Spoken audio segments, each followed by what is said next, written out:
Electric contractor असलेल्या तक्रारदाराकडून अपार्टमेंटमध्ये सुरू असलेल्या वीज जोडणी कामाचा अर्ज मंजूर करण्यासाठी 90,000 रुपयाची लाच मागून तडजोडी अंती 30,000 रुपये स्वीकारताना इचलकरंजी महावितरण कार्यालयातील कार्यकारी अभियंता प्रशांत ताराचंदजी राठी याला SCBच्या पथकाने रंगेहात पकडले, अशी माहिती लाचलुचपत प्रतिबंध विभागाकडून देण्यात आली।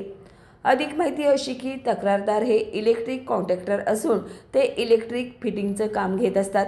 इचलकरंजीमध्ये एका अपार्टमेंटमध्ये 18 फ्लॅटचे वीज जोडणीचे काम त्यांना मिळालं आहे। या कामाच्या मंजुरीचा अर्ज त्यांनी महावितरणकडे दिला होता।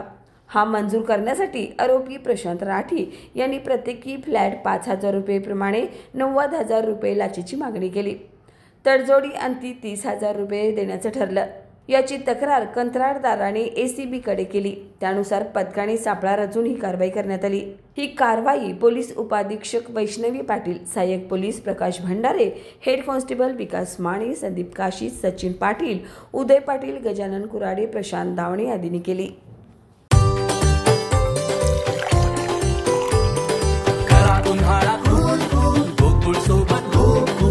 गोकुळ सोबत गोकुळ